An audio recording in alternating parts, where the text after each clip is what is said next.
This is a quick mic check for our YouTube stream. Testing 1, 2, 3.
Goes back to order at 8:19 p.m. We've completed section D, public comment. We're moving on to section E, consent agenda. Is there a board member who wishes to pull the consent agenda item for discussion? Hearing and seeing none, is there a motion to approve the consent agenda as listed? Yes, as amended. I move to approve the consent agenda as amended. The amendment was to move 071. Thank you. Correct. Thank you, Member Bellamy. Is there a second? Made by Member Bellamy, seconded by Member Wilson to approve the consent agenda as amended. Ms. Sullivan, can you call the, I apologize, I think we can vote online today. Ms. Sullivan, can you please hold the vote?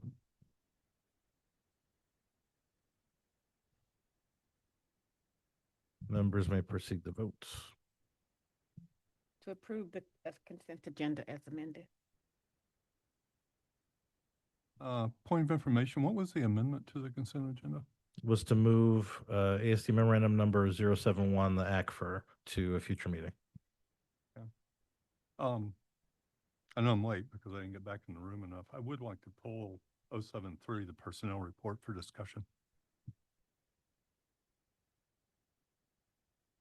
I'm going to ask Ms. Sullivan to void the vote. We're going to remove the ASD memorandum number 073, the personnel report. And then members Bellamy and Wilson, do you object to moving the motion to approve the consent agenda as further amended? Perfect. Okay. So we have the motion to move and approve the consent agenda as amended, made by Member Bellamy, seconded by Member Wilson. Here, seeing no other discussion, we will vote on this amended consent agenda.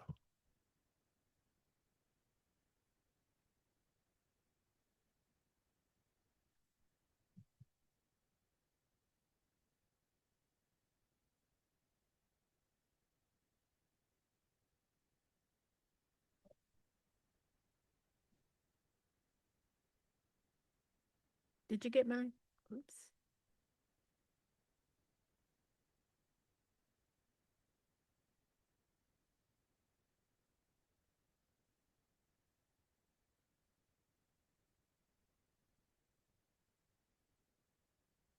I was just moving my mouse. I'm not sure where I voted.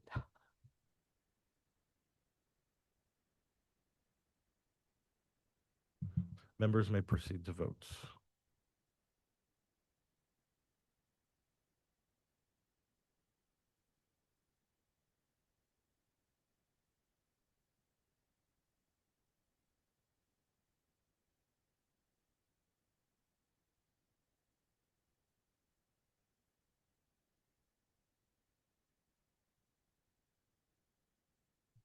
I'm not having it appear, but I would be a yes vote.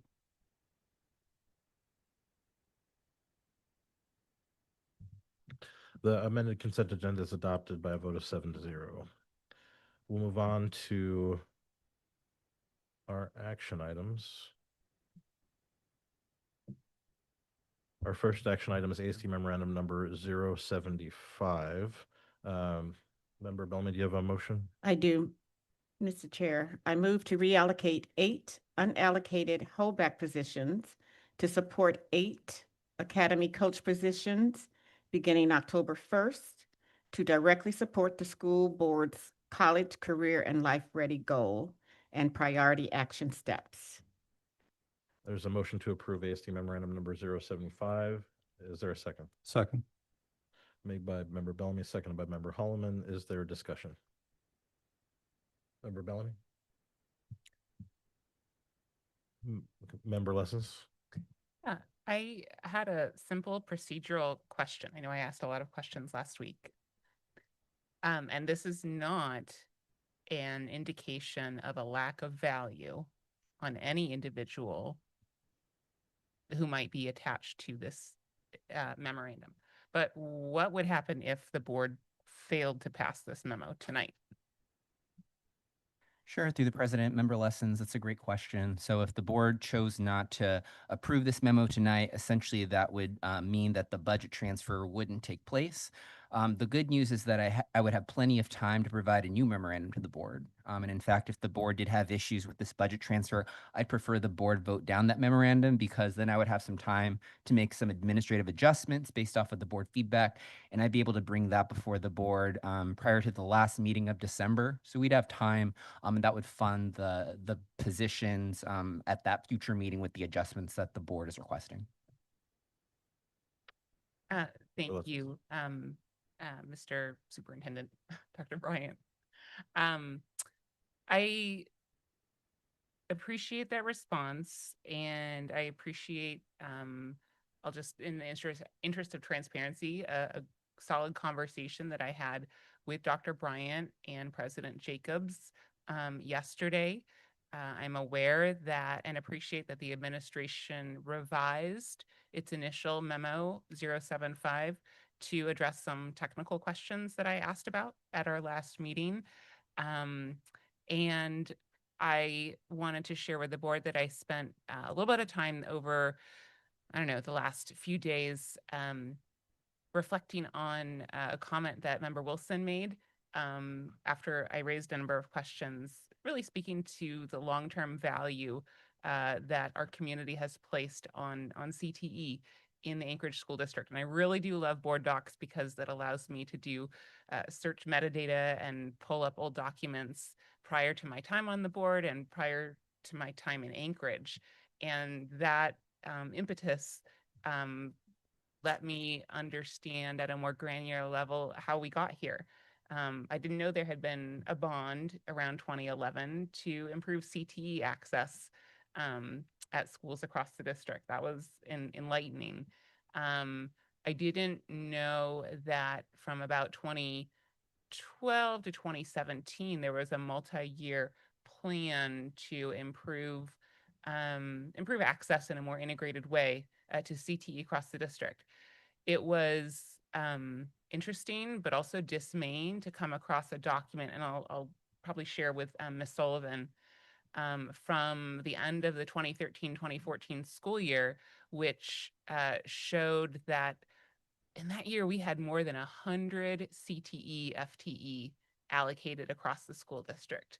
This year, I think with grant support, the number that comes to mind is about 55. That's an extraordinary indication of how prior boards and administrations have sought to align dwindling resources with core instructional needs. And I think it falls to the legislature to maintain educational opportunities. So anyways, I appreciate the comments that all board members make in meetings, but in particular, that one inspired me and nudged me to go a bit back to the Wayback Machine. That said, I did spend time creating a substitute memo. I am not going to move it forward tonight, but in the spirit of the question that I asked a few moments ago, I stand by the objections that that came to my mind as I reviewed the pertinent facts in the memo that the administration prepared, and as I reviewed what I believe is the board's obligation to align resources with core instructional needs. And we are in uncharted territory. Never before, certainly while I've been on the board, others of you have been on the board much longer, has a grant been unfunded in the middle of a year. And now we're being asked to backfill it to maintain our contractual obligations. So when I think about what I understand about academy coaches, which is I'm sure more limited than their full scope of responsibilities, what I see is that there's a lot of effort being made in good faith to orient those actions towards improved relationships with the community. And there's value to that. But at this time of acute staffing and financial shortfalls, I believe that we have an obligation to really closely align available resources with classroom instruction. And that is the intent, that was behind the intent of my substitute memo, which I'm not moving forward, and that would have allowed principals to have discretion in directing that available FTE towards the particular needs that might be at their individual schools. So in the spirit of what Dr. Bryant shared, I am going to be voting no on this particular memo. And I encourage board members to vote, as you always do, in the way that suits your understanding of your role and responsibility. But I will be a no vote on this particular memo in hopes that we can come back to the drawing board with an effective, efficient, and aligned plan in a timely manner. Thank you, Member Lessons. Member Higgins. Yeah, I don't have a problem with it, but I also want to make sure that the issues that are being raised or reviewed, I've heard from the superintendent that he's comfortable that if we delay this, it's not going to adversely impact the implementation of it. So when I've got a school board member wanting to do that review, I got a superintendent wanting to do it, I'll go ahead and support not approving it tonight so that we can have it come back in December and the superintendent can address whatever concerns are there. Go to Member Bellamy. Thank you. And thank you, Member Lessons, for your explanation. There's a lot in the substitute memo that I shared with you that concerned me. Because I think beyond all of that, we may not be able to afford these positions next year, but we have 8 people who I don't want, why would we have them wait when we know that we can accommodate them to get them through the year? What we do in the future with next year's budget is an entirely different thing. So I would hate to be one of these employees having to wait, not knowing if I have a job next semester, basically, or not knowing what my job will entail. So I would hate to wait, and I will be voting yes on to move it forward. Thank you, Member Bellamy. Dr. Bryant. Sure, and I think that we're having a great dialogue. I just wanted to clarify that I would prefer that the board either vote up or down the original memorandum as it was written. When I said that I'd prefer the board vote down the memo, I meant in lieu of a substitute memo. But one of the reasons why I really appreciate Member Lessons' perspective is that I think that we see a similar trend here. And really what this memorandum would allow is some continuity for academy coaches to continue the really valuable work that they've been doing for the remainder of the year, despite the circumstance that they didn't ask for, which was that their grant was defunded. Their roles are adding value, but we also recognize that we have huge financial headwinds around the corner. So I know that Member Lessons had expressed a preference for beginning to transition those roles beginning the spring semester. Really, my role is to take the next semester to really figure out our financial picture and potentially to partially redesign the program in time for the fall semester. So really, I think we're on the same page. We're just talking about different timelines, but I did want to clarify that I do think that it would be prudent to give those employees the certainty that they would need to as soon as the board is comfortable, which is why I presented this memorandum tonight. Thank you, Dr. Bryant. Member Holloman. Well, I think first of all, we should point out they absolutely have jobs and they're going to be paid. There is uncertainty about what they'll be doing next semester, regardless of what we do, because the grant has been pulled and the situation is in limbo.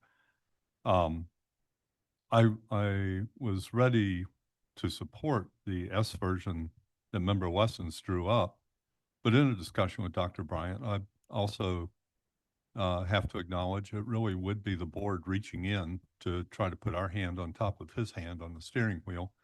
And it really wouldn't be a proper role of the board to try to specify where those teachers should be, or where those teachers should be placed or what their duties should be in the coming year. And so I was prepared to speak positively about the S version and vote against it. I think what we're actually saying is we would prefer to table this so that there is time for the administration to put together more of a plan about what academies will look like going forward. I do support the idea that where he can, that some of those coaches may be back in the classroom. I would urge him to look at any other positions in this building or other administrative positions, especially at elementary or at secondary, to put back in classrooms due to the rather incredible numbers of students we're seeing in rooms all across the district. I think what we're hearing from teachers is very sincere. They feel overworked. One of the ways they feel overworked and undersupported is the caseload that they're being given to manage. And to the degree that we can do something to alleviate it, and I realize we can't do much, but if we can do something, I think it would show that we're looking in the right direction. We're trying to do the right thing in trying to put as many resources as we can into the front line, which would be the classrooms. I would move to table this motion until our second meeting in December. I second it. Motion to table made by member, wouldn't table, you would postpone to a time certain of our second meeting in December? Okay, and it was made by Holloman, seconded by Higgins.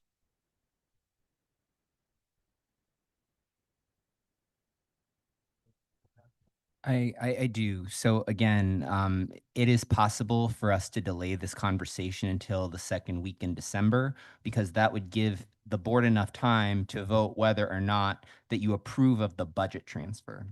However, I can't guarantee that the academies will be completely redesigned by the end of December. And that's really because I'm leaning on the board members to provide me some direction as to what would even be allocated for the academies. If there's a universe where there may be a $0 appropriation to academies for the FY27 budget, it wouldn't really be a good use of staff time to redesign academies for a vote in December. So it's actually my preference that the board decide one way or another, do you approve the memorandum tonight? Yes or no? And I hope that we can have that resolution tonight, ideally in favor of our employees who would like to know what their duties are for the spring semester. And simultaneously, in the spring semester, I'd like to lean on what the board's guidance is with the budget so that we can determine the path forward for academies. I think that the entire community is very aware that our best case scenario would be for ASD to operate status quo. Nothing changes. That would be a miracle. It's highly unlikely, and it's very likely that every single program will need to be redesigned, rethought, or reimagined in some way, shape, or form, including academies. So really my request to the board is that if you feel it's appropriate to approve that budget transfer, I would recommend that you do that tonight, because I'm not anticipating making a programmatic change to academies this semester, because the board will not have approved a budget prior to that time. Thank you, Dr. Bryant. Member Wilson, do you have discussion on the motion to postpone? Or on the underlying motion? I'd like to speak regarding the underlying motion. Okay, we'll come back to you. If I can do that. Sure. Can I speak uh, to the uh, motion to We'll post? come back to that. Yeah, your I'll- points. Yeah, once we're dispatched with this amendment or the motion to postpone. I'll speak to the motion to postpone. What I think I'm hearing pretty clearly from Dr. Bryant is a desire to have a firm answer on his proposal for the work duties of these particular employees for the spring semester. If he is asking for that clarity at this point, I'm fine having that conversation and then making a decision either way. And I'll speak to my stance on the underlying motion later, but I would prefer that we vote down the request to postpone this conversation and provide Dr. Bryant the clarity he's seeking. On the motion to postpone, Member Higgins? Or are you speaking on the underlying motion? Yeah, with the additional information from the superintendent, this is, this budget change, what we do next year, everything's up in the air. Okay? I mean, there was nothing that whatever we do now is guaranteed that it's going to be that way in the fall. It really doesn't. It's a very short-term decision in which we've already got things moving in that direction. So it just allows it to continue out through this year, but beyond that, nothing's out there. Nothing's guaranteed, because if we have a $75 million deficit, everything's on the table. And so I'm not interested in disrupting the superintendent just trying to handle this for this year to finish it out. And so I'm gonna, for that reason only, I'm not, I really want to hear the ideas and the recommendations, but I do understand the need to be able to just, this is a relatively simple, small amount, and it won't make a difference next year because the budget, everything's on the table. Okay. Is there any member who wishes to speak for or against the motion to postpone? The motion to postpone. Member Holloman on the motion Yeah. to postpone. I should have made more clear. I feel like we absolutely have to pass this motion. We're contractually obligated to pay those people. And my real intent was just to get clarity on what they will be doing for the remainder of the year, because the grant cancellation affects everything. And to emphasize, I am truly hoping that we will put every available position that has a teaching certificate in a classroom if we can. Given that, I'm willing to withdraw the motion to postpone and vote in favor of the motion. If I'm unable to do that at this point, then I would urge people to vote down the motion to postpone and vote yes on the motion.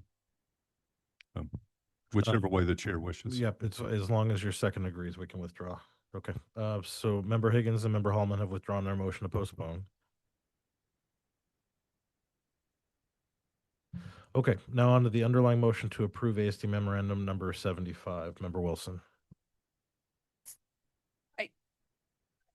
No, it's no surprise that I'm a huge fan of CTE and the importance of it, I think, is incredible for our kids, our community, and our families. Like everyone else at this dais, I'm really sad to see the grant be defunded because of the impact, the positive impact that additional CTE opportunities for our kids, career technology education for our kids, it benefits them in so many ways. I mean, we look at graduation rates are incredible for our students. We look at the programs that we do have in place for our students that either choose to go to college and are impacted by the opportunities they have to learn before they get there to determine if that's even a path that they want, because the deselection is just as important as the selection when they're learning about careers. And I do believe I've had the pleasure of working with the career academy coaches, and it's just so incredibly important. And I don't know all of their duties, but in my dealings with them, they've had the opportunity to bring businesses into their schools, and right now we need those connections and understanding of our community organizations and our businesses to understand the importance of what's going on in our schools and how incredible our students are, how incredible our teachers are, and how important it is to make those connections for the future economy of our state and these opportunities for our students. I've had conversations with parents who've learned about different career opportunities and maybe have chosen that for both their themselves or possibly another sibling, an older sibling, learning about a different career. So it's opportunities for not just our students, but truly, I believe, for our families as well, to learn about those careers and learn about the path to get to them. I hear so much about CTE being associated with students that are just going to go straight to work after school, and that's not the case. So many of our kids learn and go to college, learn and go to apprenticeship. They learn and go to the different pathways, but if they don't know about those pathways and they're not exposed to it by family members or other community members or within school, then that limits their opportunities. So in a roundabout way, I guess I say that I absolutely support our CTE program. I absolutely support the work that our career academy coaches have been doing. Again, I see the budget for next year, and I know we have to revisit that here coming up soon and make different plans for next year, but please allow them to continue what they're doing, making that positive impact, bringing the community and businesses into the schools, because we truly need them now more than ever.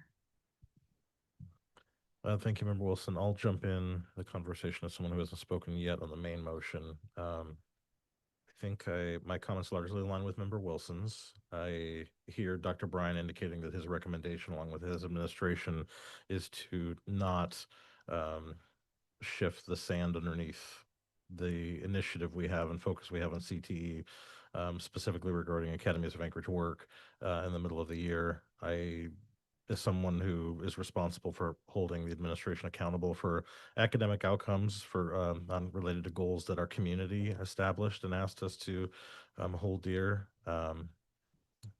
I tend to trust the superintendent's perspective to tell me what he needs to get the mission accomplished.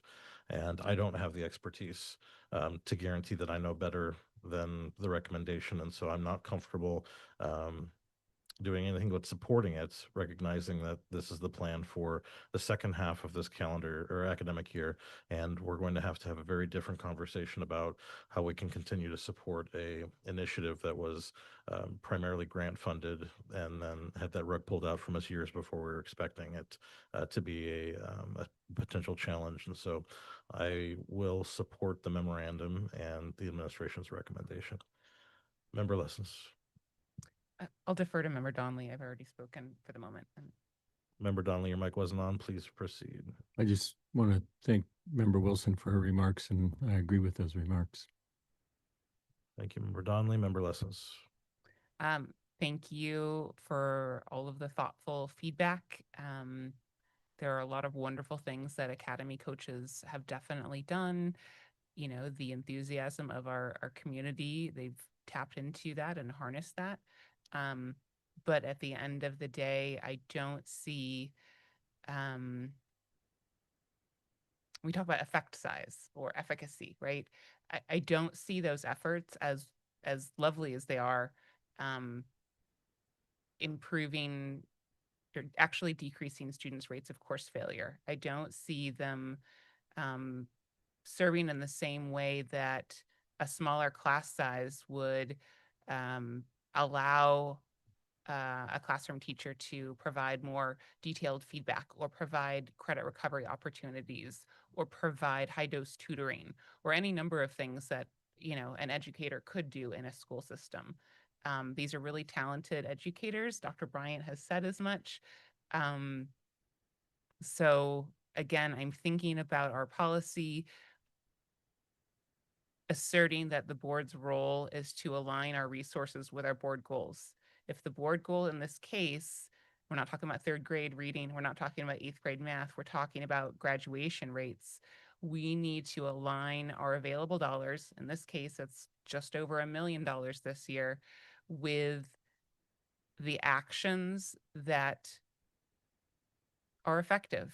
And touch points are lovely, but it's not the same as an effective intervention to help a student pass Algebra 1, which they need to graduate, or an econ class. So we're in a case where we have a breathtaking lack of resources, and I'm trying to align what we do have, which is $1 million, really courtesy of the legislature's override. I mean, we have funds available because of the override to the work, which is getting students across that graduation finish line. And when I looked at extant data, I didn't see that, as wonderful as many of the efforts have been and are in supporting the community relationships with the schools, I don't see those initiatives moving the graduation needle. And I'm just trying to perhaps at this point buy more time for the superintendent to create a new memo in quick fashion. December is right around the corner. That could present something else, but I recognize that the will of the board is the will of the board. So thank you for your time. Thank you, Member Lessons. Not seeing any other comments. We have a voice vote on ASD memorandum number 075. Again, the motion is to approve the memorandum as written. Student Representative Madison, No. Member Bellamy, Member Higgins, Yes. Member Donley, Yes. Member Lessons, No. Member Wilson, Yes. Member Holloman, Yes. President Jacobs. Yes. AST memorandum number 075 is adopted by a vote of 6-1. We'll move on to AST memorandum number 073, the personnel report. Is there a motion to approve? I move to approve personnel memorandum number, what was it? 073. 073. Second.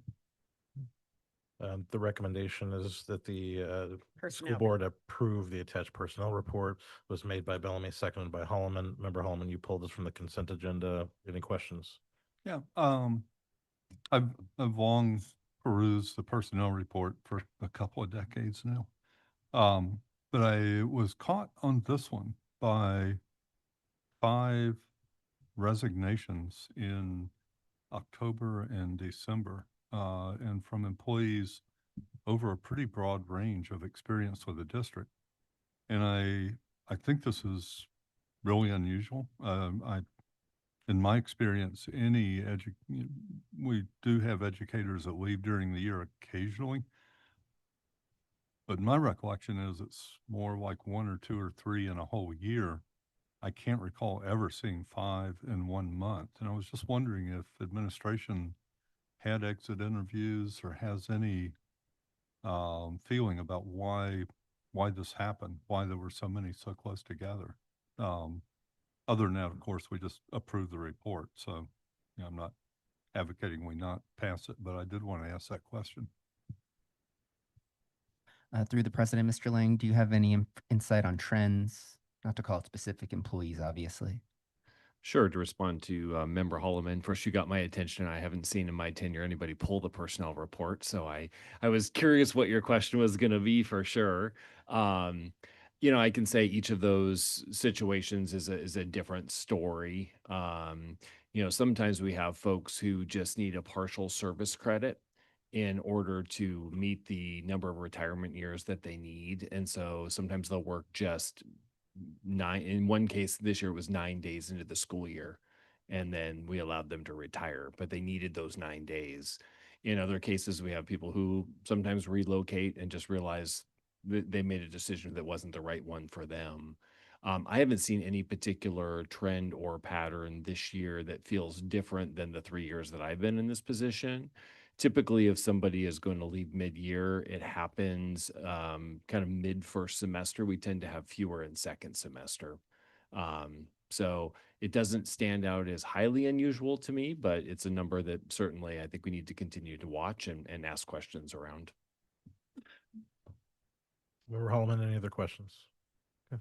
Seeing no other discussion, Ms. Sullivan, the voice vote on approving AST memorandum number 073. Student Representative Madison, Yes. Member Lessons, Yes. Member Wilson, Yes. Member Higgins, Yes. Member Holloman, Yes. Member Donley, Yes. Member Bellamy, Yes. President Jacobs. Yes. AST memorandum number 073 is approved by a vote of 7-0. Move on to section G, non-action items. There's a list on our agenda. Does any board member wish to discuss a non-action item before it's in front of us for action in 2 weeks? Hearing, seeing none, we'll move on to the superintendent update. Dr. Bryant. Thank you, Mr. President. I just wanted to take just a few minutes to update the community and the board on our students from Western Alaska. It's been a couple of weeks. I'm receiving a lot of questions as to how the students are doing and what their future looks like. So we're going to pull up a quick PowerPoint just to discuss a little bit about what's transpired. So we can go ahead and go to the second slide. So just to recap the community, it really took a citywide effort to support the hundreds of families that relocated from Western Alaska to Anchorage due to the Typhoon Halong. Everyone from the American Red Cross to ASD to the state, the Muni, we all worked in tandem to make sure that we welcome these students with open arms. For ASD, that meant that when these families arrived, that we had buses waiting for families at J Bear to transport them from the plane that they got off of to the shelters that were hosting them. And then, of course, we were in the picture when it came to providing them supplies and other resources to get them started in that initial crisis response. Next slide, please. So we then made that transition from being in their shelter to transitioning to schools. And I want the community to remember that it was just a few days after students had arrived to the shelters that they made the very brave and courageous transition from being in the shelter to attending school just a few days afterwards. And I'm just so proud of Team ASD for doing whatever it takes to welcome these students and make them feel as normal as possible during a really difficult time for them. So in total, ASD welcomed more than 150 students district-wide. We were sure to provide students and families with resources at the shelters and in the schools, everything from UPIC and even CUPIC translation services to, again, supplies, outreach, and just understanding what their needs are. And that also entailed some partnership with LKSD, which is where these students largely come from, to make sure that there's that seamless transition. So they entered school a little bit over a week ago, and I actually want to talk a little bit about what's been going on. If we can go to the next slide. So something that I did on Friday was I wanted to spend some time at the schools that welcome the majority of these students. So I started off my Friday morning at College Gate Elementary. This school, just so everyone realizes, took on 71 new students to their school, and they are participating in the school's UPIC immersion program. And, you know, believe it or not, there are some differences between the UPIC immersion programming that they had at their previous school and the programming here. And we're so thankful for the LKSD leadership team. They were very willing to provide resources in their curriculum to ASD. So we're actually able to provide two different types of UPIC curriculum to these students. One that's being, operated as usual with ASD students. And then we're also able to offer that continuity to the students that are visiting us or with us for the foreseeable future from Western Alaska. And so again, a major thanks to the LKSD leadership team and to our College Gate community. Walking into that school myself on Friday, I was just surrounded by so many colleagues that were rolling up their sleeves. I want to recognize our teachers too. I know taking on these students super last minute was hectic. We had to move classrooms, we had to move furniture, we had to really brace ourselves for what these students were bringing to our classrooms, and it wasn't easy. But from the principal to every educator that I met, I'm just truly thankful for them for making these students feel as welcome as we possibly could during this difficult time. So that's College Gate. The next school that I visited was, or actually, here are some photos actually from College Gate. Just so you see, there's one picture in the bottom left. So that's a student. He came up to me right before this photo was taken, and he introduced himself to me with his name, and he made sure that I knew that he was from Kipnuk, one of the communities impacted by the typhoon. And then I had the opportunity to see these students in their classrooms, learning. This also happened to be Halloween, as we all know. And many of these students were dressed in costumes, just like their friends who were they're just normal ASD families. And again, that speaks to the community that really came together. Many of these students just came with the clothes on their backs. Some were even visiting for the AFN conference and didn't even get to go home. But I was pleased to see these students had access to Halloween costumes, and more importantly, the winter gear and the boots that they may have not had with them. And I know that that's in due part to our community. Next slide. I then visited Wendler Middle School, which is hosting 38 students from Western Alaska. And I really applaud Principal Wilson. He wanted to make sure that these students had that sense of community, even though, the Wendler Middle School is such a bigger community than these students are used to. It really was a culture shock. But I was just so thankful that that Mr. Wilson was able to provide the students with that shared space.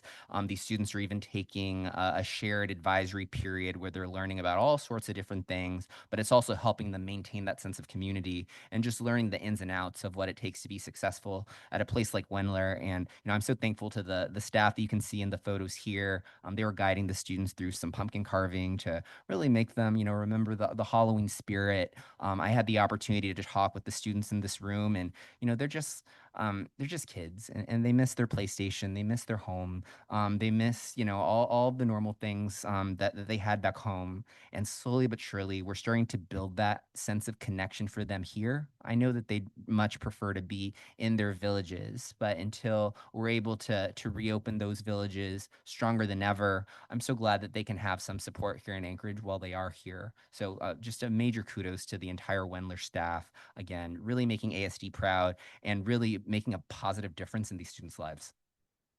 Next slide, please.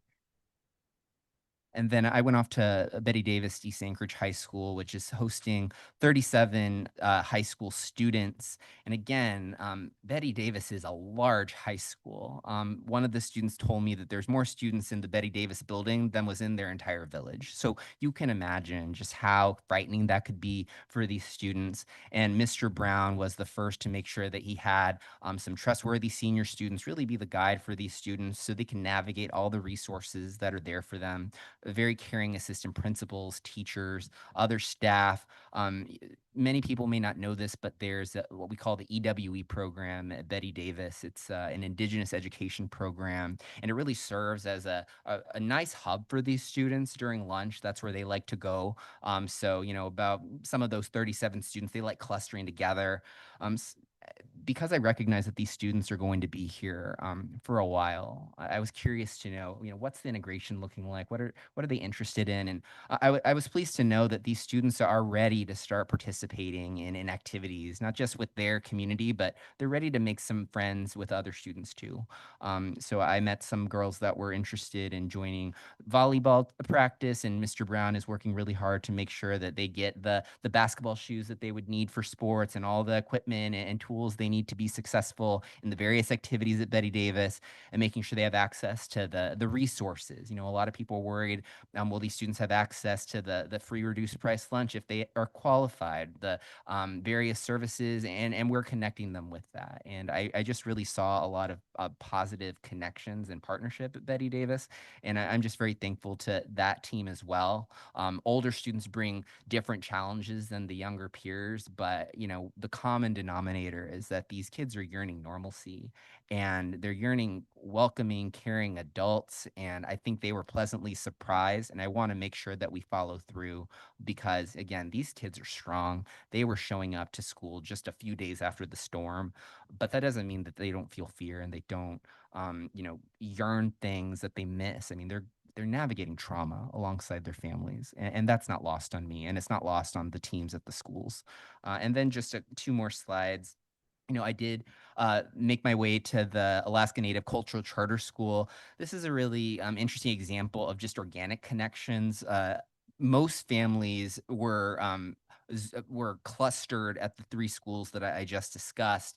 The Alaska Native Cultural Charter School is a really nice hub for some of our Western Alaska families that had family members or friends that were already in ANCCS. So it was really through the recommendation or referral of Anchorage-based families that they were welcome into ANCCS. There's about 10 or so students there, and they're fully integrated into the school. And the Alaska Native Cultural Charter School really prides itself on fostering connections based on culture and tradition. And those students are in good hands at that school as well. They're a much smaller demographic. They're in a slightly different situation than many of the other students, but they're thriving too. And, the last couple of slides, I just wanted to emphasize just a couple of the points that I started this presentation with. we're here in ASD to support these students for all their needs. Obviously, we're a school system, so education's at the top of mind. I trust that they're in great hands with our fantastic teachers that welcome them in. But again, these students are seeking meals, they're seeking services. So we're making sure that we provide the mental health and student supports and other stability that these students need to be successful. And I just want to thank our community too for the generosity. I know that so many of us are struggling in different ways, but a lot of us were able to find, old winter gear or Halloween costumes or food, culturally, relevant food to them, just to make sure that they feel as much at home as they possibly can in this situation. Just thank you to the ASD community for standing with Western Alaska. And we're here for you as we make that transition from the crisis response to the longer term situation that these families will find themselves in here in Anchorage for several months, if not the remainder of the year and longer. So just to close, you know, I learned a lot just about the strength of this community and the power of those connections. And while these students have a long path ahead, as well as their families, they're in good company. And I want to make sure that they're welcome here for as long as they want Anchorage to be their home. The closing photo is just an image of one of the talking circles. It's a daily tradition at ANCCS. If you're squeamish, don't look too hard, but there's actually a deceased duck, and that was part of the lesson. So even though they were learning about duck hunting and that traditional process, this teacher is brilliant. I mean, she should be leading TED Talks and conferences like around the country, because it was more than just about the tradition of preparing the animal. It was really about resilience and patience and feeling a connection to self so that you can become better. She said it much more eloquently and beautifully, but the kids were just bought in for the entire class, and that's brilliant. And just thank you to every educator, parent, community member, principal, staff member that touched the lives of these students. It goes a long way. Long road ahead, but it's been a couple of weeks where I just feel a lot of pride in our community. So just thank you to everyone who was involved, and we still remain standing strong with our colleagues from Western Alaska. That concludes my report. Thank you, Dr. Bryant. Other questions for the superintendent? Dave, Member Donnelly. Thank you, Mr. President. Dr. Bryant, the district currently has administrative guidelines which have never been voted on by the school board that allow biological boys to compete in girls' sports. These guidelines are completely under your discretion as superintendent, and they do appear now to be in conflict with both federal and state guidelines. And I'm concerned that it only takes one boy competing in girls' sports to potentially physically endanger female athletes, harm girls' potential scholarship opportunities, and deny girls proper recognition of their athletic achievements. And my question continues to be, do you have any plan to revise these guidelines? Thank you, Member Donnelly. My answer remains the same, that I'm not tracking any inconsistencies between practices in the Anchorage School District and federal and state law. If I'm mistaken, or if the board would like to take on additional urgency, I urge you to use your governance processes to make the changes that you see fit. I'd like to remain committed to focusing on improving math, reading, and college career life readiness. Thank you for the great question. Thank you, Dr. Bryant. Seeing no other questions for the superintendent, we're moving on to school board administration comments. I understand that there's no comments from administration tonight, so we'll go to board comments. We'll start with my left, Member Higgins. Thank you. First, I want to express my appreciation to all the individuals that came out tonight to testify on behalf of their schools. Of course, also for the teachers union contract. That's an important issue, but I'm focusing right now on the schools. We had a tremendous turnout from parents. Love when students testify. It's always kind of cool. Within that, tell you where I'm coming from. I have visited both those schools 3 times in the last month. Okay. And I have looked at the issues that I think are important in regards to those schools, listening and exploring it. And when we started talking about closing schools, it first started a little bit like the politics of it. That didn't register real good. Then we had the presentation saying, look, we can save money if we close these schools. And everybody would agree with that if if they understood the money. I didn't buy that either. Then it became ease of administration. I remember that being quoted correctly out there. Then it became, the complexities of having too many classrooms, but an understanding those classrooms can be successful, and the schools smaller can be, but it's a resource issue because we're losing teachers, the training, the skills, and all of those never focus and said the first thing I want to hear is student. This is for the benefit of the student. But I didn't hear that. I heard a lot of the politics, the money, all the other issues. And I like this starting off this time because it started focusing on right sizing as opposed to downsizing. And we had a presentation where we needed 8,000 slots for preschool early childcare, and that we have to space within the school. Well, these two plans don't even address those issues. Okay, I don't see that at all being in the plan. It's downsizing again. Okay, so I went to Lake Otis, and I remember having a discussion that the capacity of the school with the state, there's just, it's not rhyme or reason. There's a lot of problems with it. First thing I noticed is 5 classrooms dedicated to 32 students. High intensity, special ed kids, 5 classrooms. Take that out of the formula and see how full it is. You do have an art class. You've got the WIN program. You got the ELL. It's a school that just, all these things should be evaluated before you simply use a number and say 48% or 52% or anything else. That needs to be assessed. It reminds me of last year where we looked at Bear Valley and they said, oh, it's low capacity. You had 100 people on the waiting list. All the class was being used within the community within that, and they didn't have any staff to be able to do it. But it wasn't because the school the demand wasn't there and the use, and so they pulled back.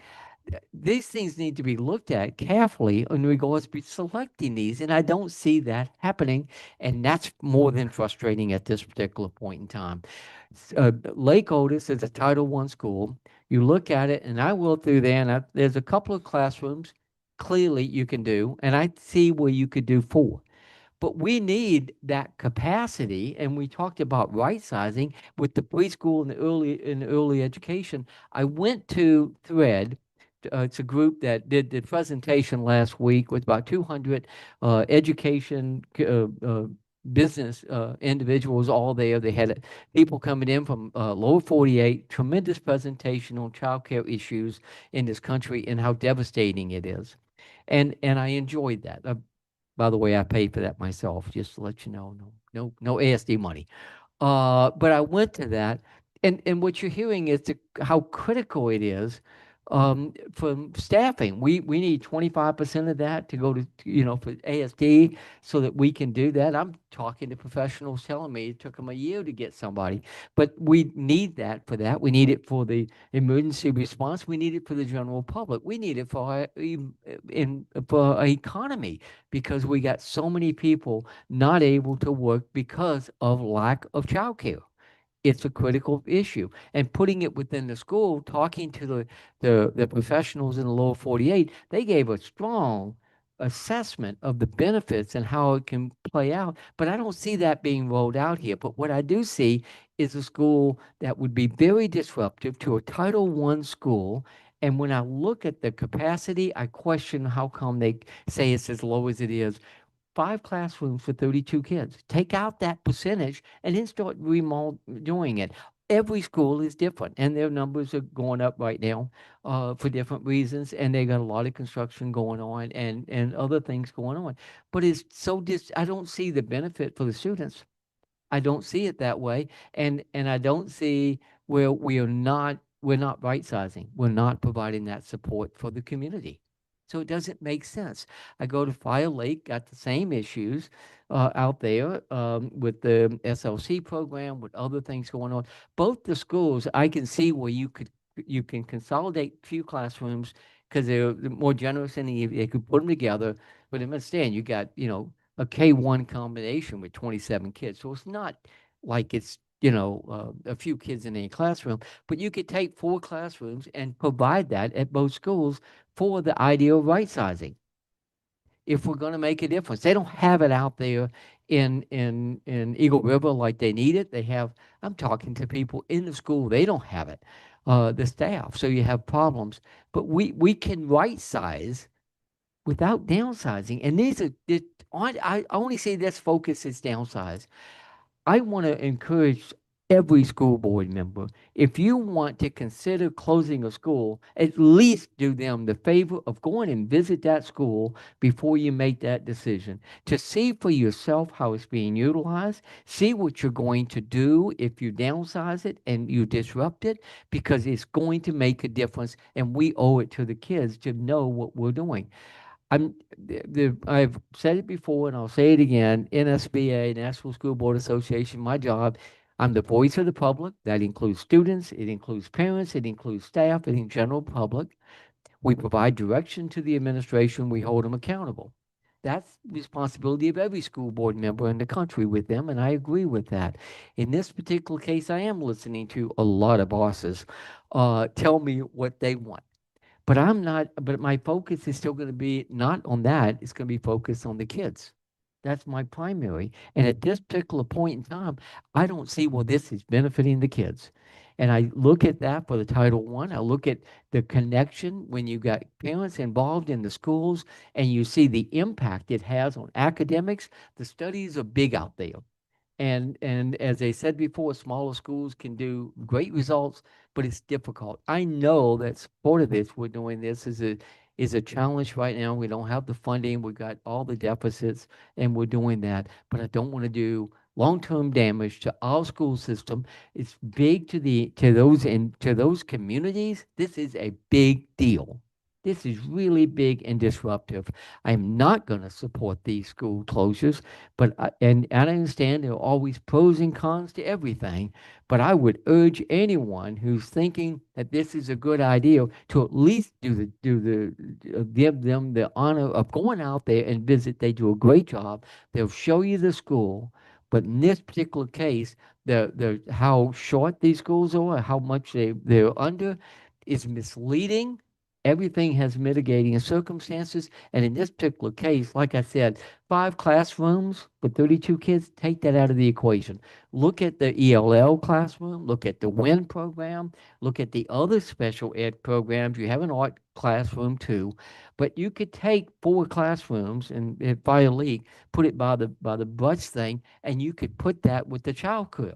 Then you're doing right sizing. This is public facility. We need to support the community, but we've got to put kids first. And I don't see this as being beneficial. So I'm just begging school board members, if you feel like closing these schools, taking it away from very heavy Title I school, and the numbers are high at Fire Lake as well, and you feel like that's the advantage, and you're going to distance parents, and you're going to do things, you're going to be disruptive, at least do them and go visit with those schools and to see how they're being utilized, because I'm very concerned that this is not doing in the best public interest. I like the right sizing. This is downsizing, and I am not going to support that. Thank you. Member Higgins, Member Lessons. Thank you to everyone who attended this evening. I'm looking at an empty room. I know it was many more times. It was full many times over and overflowing. I also really appreciate the opportunities I had last week and this weekend to listen to community members, share their thoughts, their feedback, their concerns about the right sizing proposal as has been proposed. I am thinking deeply about it. I'll be asking the administration probably for a conversation here pretty soon to share some thoughts before going more public with them, but really appreciate the feedback that we've received, and value the time that people have put into bringing to the board's attention. So I'll leave it there. Thank you. Thank you, Member Lessons, Member Donnelly. Thank you. After tonight's public testimony, I'm convinced that Lake Otis is the wrong school to be closing at this time. In addition to the impacts on the students at Lake Otis, I'm also concerned about the planned impacts on students at Cassume. As to Fire Lake, I would welcome more information about the change from last year, the data that we had last year, and the timing of the planned large housing developments happening close to Fire Lake Elementary. There was some testimony or advice from staff at the beginning of this process that those housing developments had been run into difficulty and were not proceeding as rapidly as had been projected when we dealt with the issue last year. And I'd really appreciate any additional information about that to fully understand what the timing of those housing developments are, because they're huge, frankly, and they're in a close proximity to Fire Lake School. So that's a very legitimate data point that I think we need to consider accurately. Thank you, Member Donnelly. Member Wilson. I also want to share some appreciation for the folks that came to testify this evening and spent their time and are still spending their time here this evening. Also wanted to share some appreciation for the all of the community members that participated in the various community conversations, as well as in appreciation for all of the staff that participated in those conversations, were available for our community members with their knowledge and their expertise. So thank you for that. That was a lot of evening time for our staff members as well. And I appreciate Dr. Bryant sharing about the students from Western Alaska. I've had the opportunity to talk to staff that are working with these students as well. And actually I called each of the principals at each of the schools, trying to help find some donations based on the students' needs. And got to hear some wonderful feedback about the students. The principals and the staff I spoke to talk about how nice and polite they are, and how, although they're just starting to process what happened, they share a little bit in regards to, if they were in the house and the house was actually moving. So they have a lot to process, and in the same token, they're so excited that they get fresh fruit here at our school. So there's I also got to hear about the therapy dogs that are being taken around to each of the schools, as well as the students being able to see. There was one principal who was taking his dog to the shelters every night, so his students could spend some time with his dog as well. So some great stories, and lots of community members providing donations and really showing up. So Anchorage has shown its best self to our students and our families of Western Alaska. So great appreciation for that. Thank you. Member Wilson, Member Holloman. Well, thank you. I will say, with a background as a classroom educator, we always look at administration a little bit skeptically. Sorry about that. But a lot of being in the classroom creates a sense of urgency, because the students are right in front of you. Things have to be handled right then. Issues come up. But I will say that over the past 4 or 5 months, I think we've had a lot of urgent situations for administrators that I'm sure have really taxed their depth. I don't think we have as large an administration as we used to. And when things come up, and I look at it like the budget situation this summer, it used to be if we didn't know the budget in June, that was considered kind of stunning. And we didn't know the budget in June. We didn't know what would happen with the veto.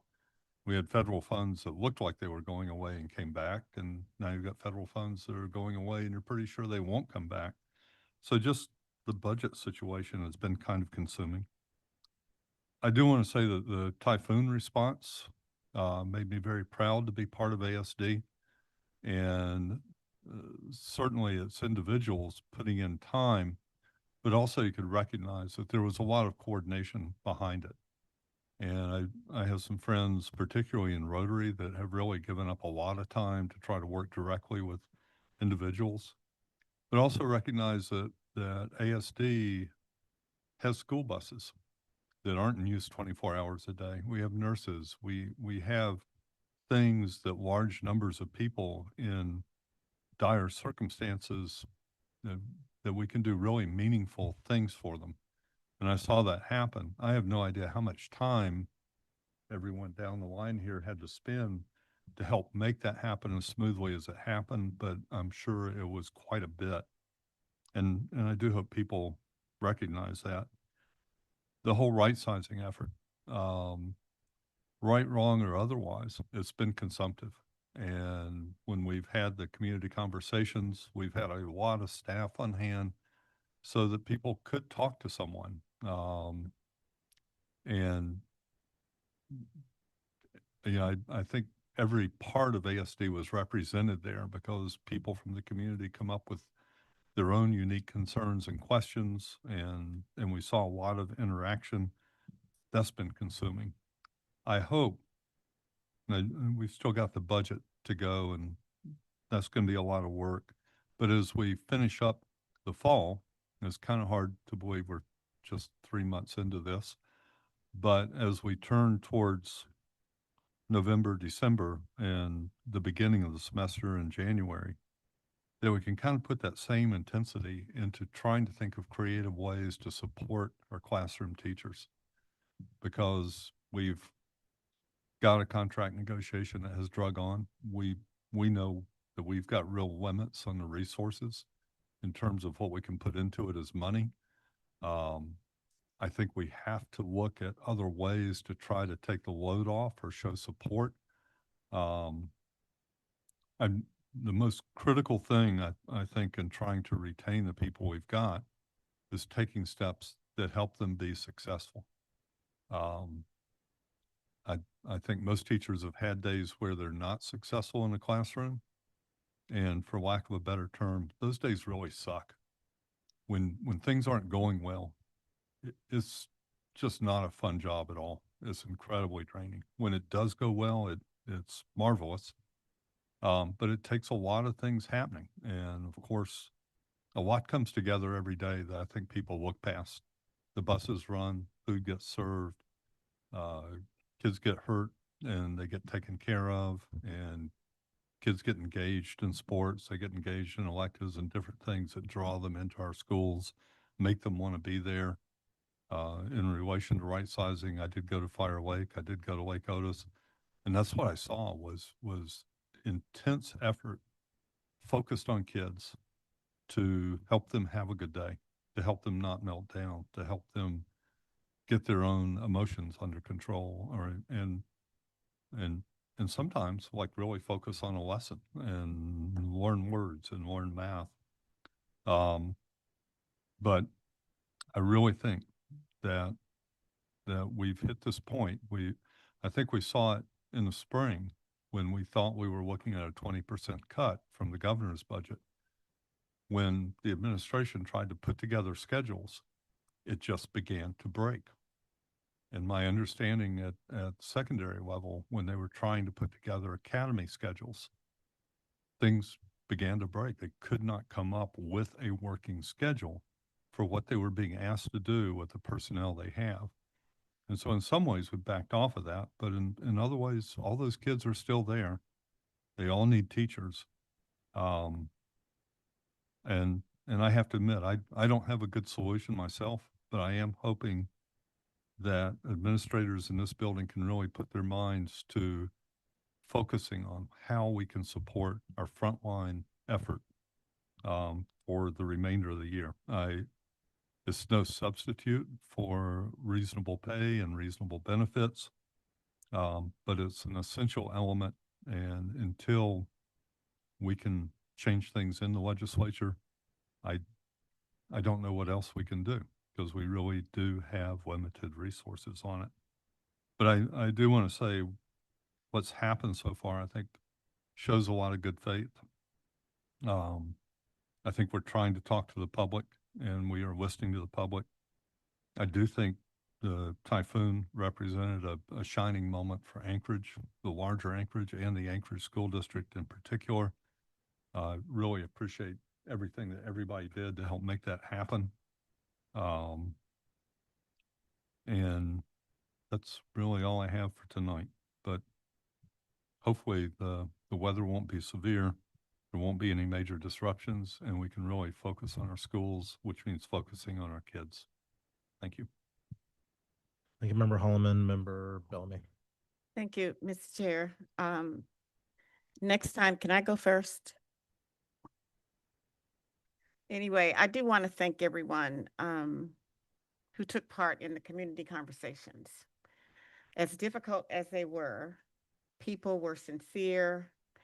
I mean, we heard from kids, we heard from staff members, we heard from nanas and papas and people who taught 20 years ago in that neighborhood. And it was heartfelt, but we still have a decision to make. And I don't know. I mean, the administration did exactly what we asked them to do. And we're already forecasting that that plan does not work.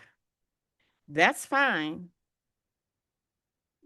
But we've got to figure out how to get from here to 20 years from now. It's not just about now. This is not a competition among schools as to who gets closed and who does not. So we've got to figure it out. I don't have the answer, but I do know that we cannot continue to do things the way that we have done them, not now and not in the future. And I think we do ourselves, our kids, especially our kids, we do them a disservice when we have them expect more that we know we cannot do. So I don't have the answer, but if we are not, just don't ask the administration to bring forth another right sizing plan if we are not going to be able to get through it. That's a lot of time and energy that's being wasted. And I just think to put the community through this over and over again, to have staff working on a plan over and over again, and we can't even get to the night to vote without forecasting. And to me, that's divisive. Although you have the freedom, we all have the freedom to speak. Anyway, I do thank those families. I think the schools that are, the two schools, they are amazing. They've always been amazing. This does not change that, but it is different. And I don't know how to get to where we need to get to. But I do know that it's not just about the day, it's not about the year, it's about years from now. And we've got to project, somehow be able to project that. Finally, I just want to remind board members that we do have a conference coming up, and if you have not, if you are intending, it is at the Denina this year for the School Board Association. I'd like to see members there. And if you can provide some time for the Resolutions Committee on Thursday, that would be equally awesome. I have invited Madison to come and help me do a welcome to Anchorage at that event and a land acknowledgement. So come and support her if you don't support me. Thank you. Thank you, Member Bellamy. I will just very quickly express appreciation for those who continue to make time to testify on the significant number of issues this board is juggling. Continually grateful for students remaining engaged, our parents choosing to make their voices heard regarding the important issues we're discussing, and then our educators always for holding the front line for us. The number of times I've connected with an educator recently who've said they both are desperate to have the contract issue resolved, as well as they understand the complex nature of how wages are negotiated through an intermediary, despite funding coming from other entities, is both appreciated and remarkable. With that said, thank you to administration for continuing to support families in Western Alaska, and I'm grateful for all school staff for doing the same. Those are my comments for tonight, and that wraps up our member comments section. I would entertain a motion to adjourn. Move to adjourn. Second. Made by Bellamy, seconded by Holloman. Seeing no opposition, we are adjourned at 9:33.